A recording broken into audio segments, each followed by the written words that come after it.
Gara-gara ekonomi, mana ada orang yang sudah jadi tersangka berani menahan, berani menantang, padahal itu kalau tersangka udah ngerti. Kalau perlu Maksudnya ekonomi gimana? ya, Maksudnya ekonomi gimana? yang kenapa Roy Suryo Ini seperti itu? insinuasinya Kenapa tipe seperti itu? halus banget ini. Menurut saya motifnya adalah ekonomi. Apa misalnya? Ya. Apa ekonomi? Apa misalnya? Kalau orang ada pekerjaan, ini tiap hari kerjanya begitu.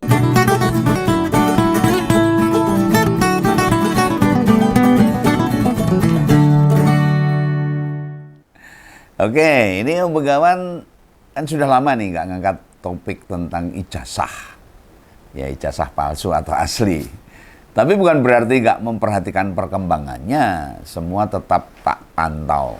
Hari ini ya, biar masyarakat bisa mendapatkan kabar yang objektif, fakta, nggak main-main, nggak bohong, nggak apa-apa. Ya, yang saya sampaikan apa adanya. Sementara emang kemarin geser ke isu lain.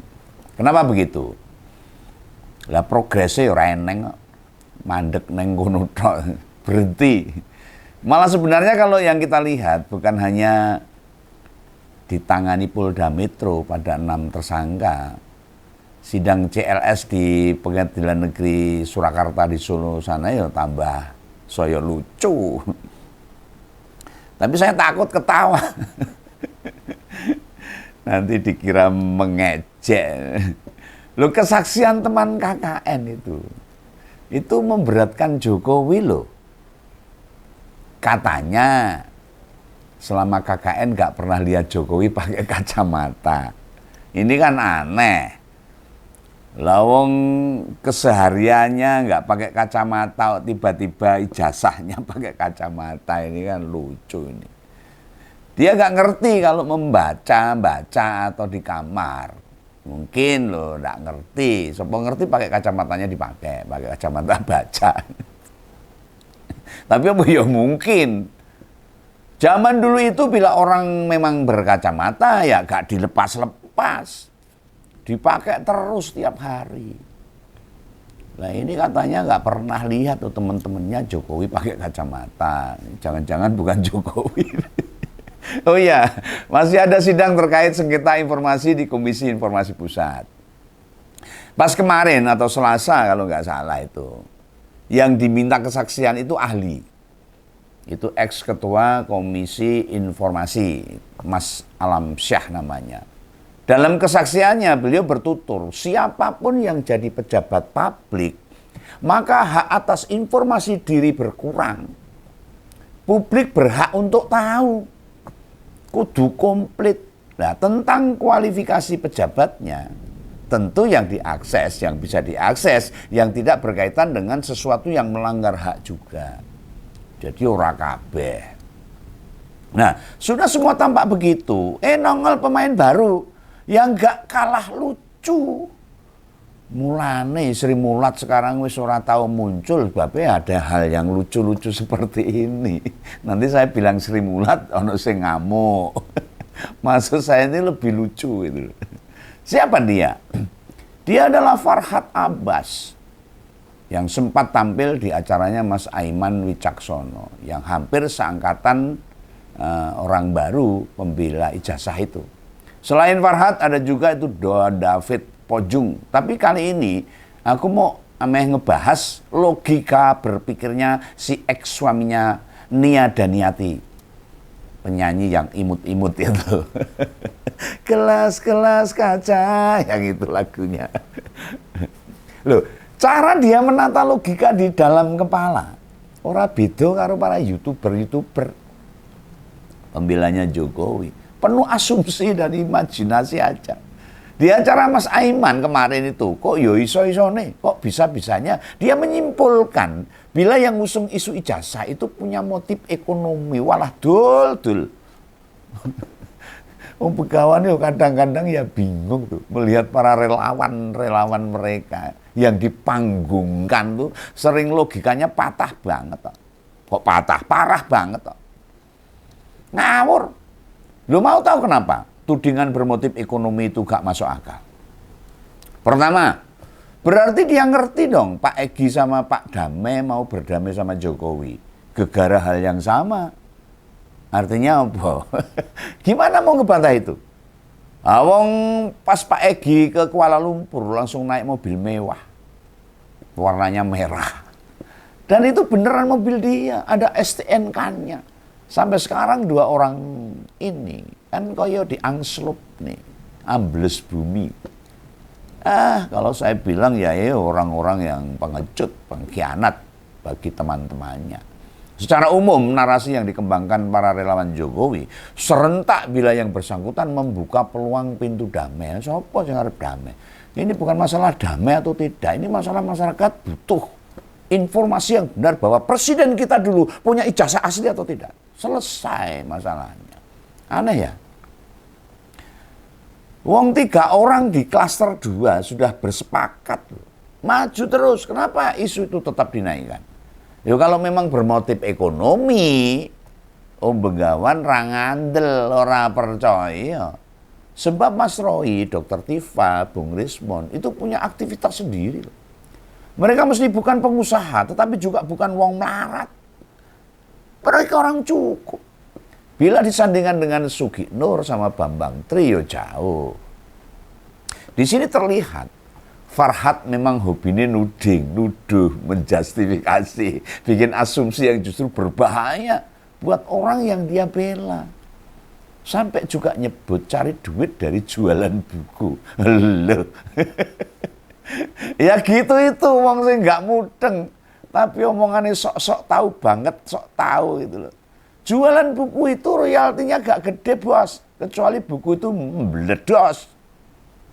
Atau banyak dicari orang. Bila hanya tren saja, ya biasa aja. Itu buku hanya untuk supaya didapatkan oleh masyarakat yang pengen tahu kejelasan. Supaya paham. Tidak hanya ceriosi tiang-tiang, hanya dengar-dengar dari orang. Selain buku putih Jokowi's White Paper, mereka kan punya produk baru. Buku Gibran Endgame. Apa Farhad Yoiso memakai nalar sehat. Berjuang lewat tulisan alias buku Isora. Berarti cara berjuang yang elegan, 2 buku yang dihasilkan makin menguatkan. Bila perkara dugaan ijazah palsu itu bukan tudingan ngasal. Orang gere. Om Begawan sih ingat itu. Pas November tahun kemarin, pas aku meluncurkan polling pertama kali. Pas polling siang tak buka, bila setelah pemeriksaan 3 orang, mereka sudah gak diperiksa lagi. Itu mendapat banyak ngompres dan terbukti sampai saiki. Sampai sekarang, polisi belum mengagendakan kapan mau diperiksa lagi. Bener. Udahlah. Mbok meh diproses ngasih 50 buntot sampai bado kucing.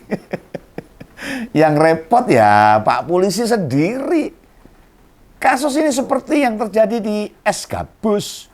Suami korban jambret ditersangkakan. Atau pemilik rumah mukul pencuri malah jadi tersangka. Underane ya neng kono kuwi, di situ itu masalahnya. Kesesatan berpikir serta tidak memakai logika hukum yang benar. Lu adanya tudingan memanipulasi data, itu kesalahan fatal loh bagi aparat kepolisian.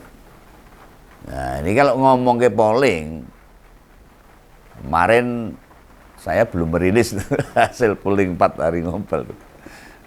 Ini saya ingatkan lagi sebelum saya lanjutkan. Jadi atas pertanyaan seberapa besar ekses kehadiran dan kekuatan pidato Jokowi buat PSI, itu jawabannya ternyata mayoritas ngompolers yakin, malah muncul antipati. Baik ke Jokowi maupun ke PSI itu sendiri. Persentasenya sampai tembus 58,4%. Ini malah jadi molo. Loh, di bawahnya pada melihat kalau tidak memberi dampak apa-apa. Pidatonya yang mobalnya Pak Jokowi dan pidatonya nangisnya Kaisang itu nggak memberi dampak apa-apa terhadap PSI itu sendiri. Itu ada 28,4%. Di bawahnya yang enggak, yang justru akan membuat malah molo bagi Jokowi sama PSI. Nah terus di bawahnya malah banyak yang kecewa dengan Jokowi, sekitar 12% kecewa dengan kondisi sakit penyakit yang itu masih bulat-bulat. Nah kalau sudah nih, aku balik lagi. Saya sudah tahu ya tadi hasil pollingnya. Ini balik ke Farhad Abbas ini.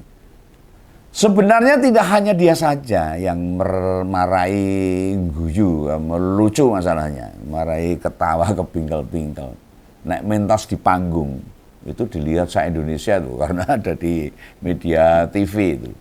Dari pendukung juga ada tuh Andi Aswan, Ade Darmawan, Rasman, dan sebagainya. Wah, aku lihat orang-orang ini, senep. Enggak jauh berbeda itu. Bila kita nyimak YouTuber pendukungnya Jokowi, lu mau bagaimanapun, ngadepi orang-orang begini. Ini mau semarahi gondruk, marahi mangkal tuh.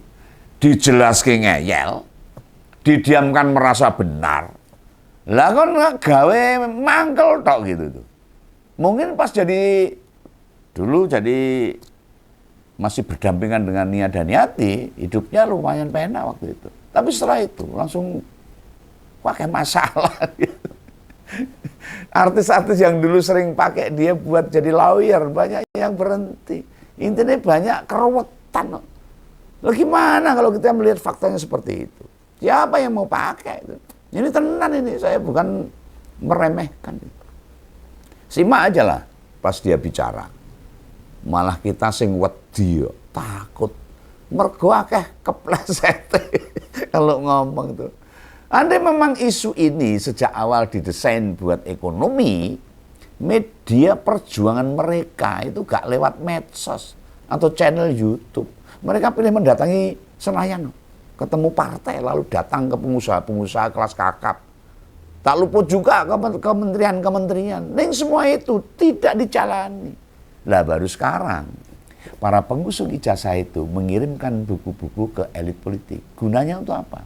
Supaya mereka juga paham dan mengerti secara objektif untuk mendukung bahwa kita benar-benar menginginkan bahwa ijazahnya Jokowi itu asli atau palsu. Kalau palsu berarti harga diri negara kita itu hancur. Karena 10 tahun kita dipimpin oleh presiden yang tidak punya ijazah. Tetapi kalau asli, maka masyarakat juga menunggu. Tunjukkan sajalah aslinya. Tidak usah robot, tidak usah mengirimkan layar, tidak bisa mengirimkan relawan, tidak usah mengirimkan preman. Ngapain?